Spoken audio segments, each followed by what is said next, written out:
Hello, my name is Danita Mathew, and I am a intern with FHI 360. And today we are doing a interview with one of our youth council members for World Contraception Day. Shreyas, would you like to introduce yourself? Yeah, hi. So I'm Shreyas Parkhie. I'm a master's student at ICE Tirupati, and I'm currently pursuing my thesis at Max Planck Institute in Göttingen. And I've been in the contraceptive background or the contraceptive avenue for at least like 3, 4 years. And I've been a part of the youth council for quite some time. So it's pretty exciting to be in this webinar, and I'm looking forward to the interaction. Thank you so much, Shreyas. Like he mentioned, Shreyas has been a part of our youth council for a long, long time since our youth council started. And so I just wanted to ask Shreyas, what brought you into having an interest in contraceptive research and development? Mhm. So it all began when we started doing an IGEM project, which is a competition for synthetic biology. And we were going through a lot of stuff and we were brainstorming a lot of ideas. And we came across the need for a contraceptive for uterus owners, which can be very inclusive, which can be long acting and does not have any side effects because of hormonal contraceptives as such. So that's when we came into brainstorming into an idea for developing a GMO-based contraceptive, which is safe, long-term, and belongs to the large spectra. And that's what inspired me to further get into this research after we interacted with a lot of professional, a lot of people, a lot of stakeholders who helped us design and devise this contraceptive. Although this is not into any proof of concept stage, to be honest, but I really got interested into this field, and I'm since then a part of the contraceptive innovations. And that project sounds incredible. So, what does youth involvement in contraception mean to you? Mhm. Yeah, that's a really nice question because I've thought about it for quite some time because when you talk about contraceptive to a lot of common people, a lot of youth, they get uncomfortable about this topic. And when you try to get them involved, try to get them to pace about how this topic should be addressed properly, to be actually able to devise methods to tackle the problems that us as youth face, and to have some contribution in the contraceptive innovation and development in the future, so that there can be a plethora of options for someone who does not define or like align with the norms that are devised by the society, but also has options to access to safe contraception. So I believe that having a voice for youth in contraceptive innovation is really important. And to some extent, a lot of work that's been going on pushes new work and recent work from youth into contraceptive innovation, and I think that's really important. I agree. I think it's this double-pronged approach of Yeah. kind of how can we improve access, but then also how can we improve um, the ability for youth Mhm. from all corners to be able to have Exactly. their own voice Yeah. and express what they need. Yeah, that's true. Like the demographics of a certain country should not define the accessibility or the number of contraceptives that they have access to. And I think that's really important, and that's where I think youth council also plays a good part, where and CTI exchange plays a good part, where we are able to collect and you know bring together a lot of innovators or a lot of young people who can actually think about this problem with a lot of passion and address this issue across the world. So yeah.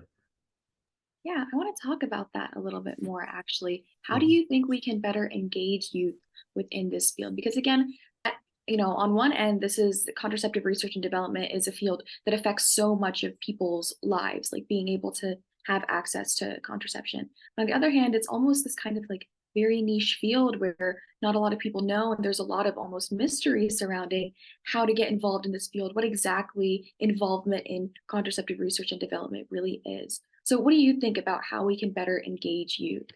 I think that the beginning should be by inculcating these ideas, the knowledge about contraceptives more in depth, and having more in-depth conversations about it since one's teenage maybe.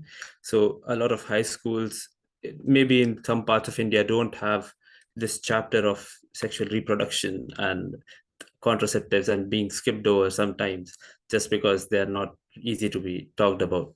So I think that's the first place that one should think about for getting the involvement of youth into this field.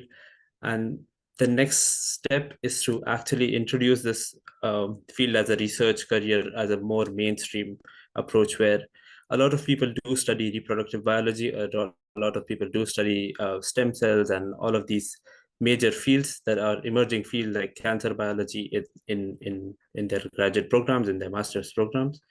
But not a lot of people talk about reproductive biology and how it can be actually harnessed to get into contraception. And not a lot of experts are also on the same playing field or accessible in that sense for a lot of youth to catch hold of and talk to in some sense. Not a lot of conferences, at least in what I'm aware in India, don't happen in terms of contraceptive research. So I think my message would be to bring together more people who are already in this profession and try to put this idea to the youth or to the next generations so as to they can get access and we can progress further in this field. I'd love to hear more about what your education about reproductive health was like when you were like growing up. Yeah. So I would give my credit to my high school teacher, Dr. Bhavita Jain, who was really open about this, surprisingly open about this topic to the entire class, where she taught about contraception and reproductive biology and made everyone comfortable about how there's a difference between sex education and sexuality education, and that's something that's really important for one to start their exposure into reproductive biology and contraception. So, and at my household, I did initiate this conversation myself, which was actually not that. I mean, it can be very surprising for a lot of people because it happened while I was working on this contraceptive project, and we were conducting a lot of in-depth interviews with a lot of people where we would try to keep the conversations confidential, but we would also dig deeper into how these information has been passed on across generations and how we can actually improve as a youth to pass on to the next generation. So I think for me it was working on a contraceptive based project was very liberalizing because I got to know much more about contraceptives and different types of anatomies of across all the human spectra, and it's quite enriching, to be honest. So I think once you get into this field and you try to just talk to people openly and have open conversations, that's what the key is. I'd love to hear more about anything that you found during the process of like information gathering for your project that you thought was really interesting. You mentioned that Mhm. you like, interviewed people. Yeah. Was there anything you found in like the in like that process that was the most interesting or fascinating to you? Mhm. Yeah. The one thing that still fascinates me the most and something that I want to work upon in future is how many options do we have for female contraceptives or contraceptive for youth, but there's still a limited amount of research that's being done in male contraceptive field. Or even if there's research, we are not able to move into a product stage of that contraceptive idea, and it still has a barrier because there's just not a lot of applications that these ideas find. And I think that's something that we are addressing slowly in the field. And I'm really hoping that there are way more options available than just using barrier methods like condoms. So the CTI Exchange Youth Council recently came together to do an advice article, and Shreyas, you provided some great advice. But if there was anything else that you would like youth who are in your shoes, who are also interested in contraceptive research and development and want to pursue this field, what would you tell them about getting into contraceptive research and development, or even just like science and research in general? There could be two ways about it. If I'm talking just about science and research, I would tell my younger self to be more prepared for what's to come, because and to be more open to opportunities, because quite often than not we tend to ignore a lot of opportunities that come to us in terms of just reaching out to people and saying hi, I'm really interested in your topic and I really want to learn more, can you guide me through? And what I've realized is that scientists are also human and they are not inaccessible. You can talk to them as easily as you can talk to anyone else. And that's something that I really appreciate about the scientific community and in general in GTI Exchange and in FHI 360. I've also talked to a lot of experts who are just as open as anyone else, and we had very frank conversations about their research and how their academic career has been.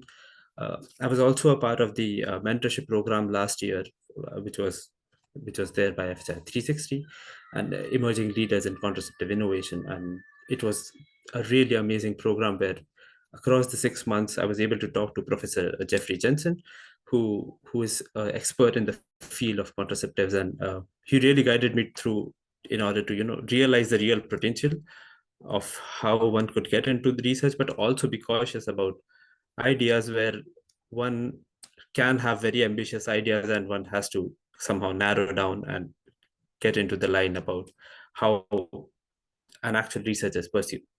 So this is one thing that I would say about science and research and in general contraceptive research. And to be on more streamlined idea about contraceptive research, I would say that um, just openness and frankness in conversations is the first key, as I said before. And I really believe that once people start talking openly about this, people can look up, get this information more easily, and make a more inclusive society in a sense. Yeah, I agree with both the things that you said. I think, firstly, with that point of, making the effort to talk to scientists, like as youth, I think it can be really Yeah. intimidating to think that these Hmm. people who are so important, who have so many degrees, who spent so many Yeah. years in school and have so much experience, would want to speak to us and would want to get to know about us and our Yeah. interests. Yeah. But it's true, like they really do. People, the very people who have spent those years studying and researching and learning so much about this field, like did it because they want other people to also have that same interest and are so happy to Yeah. hear when other people do. And I also agree too about your point about allowing this space for conversations to be had about reproductive health. Like this field isn't just in a vacuum where it's just Mhm. science. Like there are so many social ideas tied around it, and it's so important to have conversations about those ideas too, so that we can kind of erase the stigma surrounding reproductive health, and that will help us better gauge how we want to shape the field in developing new contraceptives in the future. I have one final question for you, Shreyas. Mhm. What do you see as like the future for contraceptive research and development? What Mhm. is your maybe hope for the Mhm. future of contraceptive research and development? Like maybe Mhm. in an idealized world, where do Mhm. you Mhm. hope that we will be in 10, 20 years? Yeah. What I see right now, first of all, that's a really good question, and I hope that everybody thinks about it a little bit, even if they are not into academia and research. But what I see is that there's a lot of research that's going on based on the ideas of being more inclusive and having more options which do not segregate humans on the basis of their sexes and genders. Everyone can have their own rights, everyone can have their own choices, and that's what we are here to cater for. And a contraceptive option that can cater to multiple people or a spectrum of people is a really inclusive option, and I think that's where the community is headed. And another thing that I see really is that a lot of options that are being developed are more towards a safer contraceptive, which tries to get through the challenges that we have faced in the past with regards to the impact of the side effects of each contraceptive that's there, be it a hormonal contraceptive or a copper IUD or any barrier method that exists so far. And what I really wish and that I hope to see in an idealistic world is that we have a certain kind of spectrum of contraceptives that can be as easily accessible and be as easily sold and tested as any other medicine in this field. Yeah. That was such an insightful answer. Thank you so much, Shreyas, for your time. I really appreciate it. That's the end of our interview. Is there anything else you'd like to say? Any last parting words? Yeah. I mean, I would just say that thanks a lot for giving me this opportunity to speak to you and to provide me a platform to talk about my ideas about contraceptive and contraceptive innovation. And I really hope that on this World Contraceptive Day, we would be able to spread more awareness and reach out to more people and more youth to get them in the circle and in the social. Thank you so much, Shreyas. It's been a pleasure. Yeah. Thank you so much, Danita.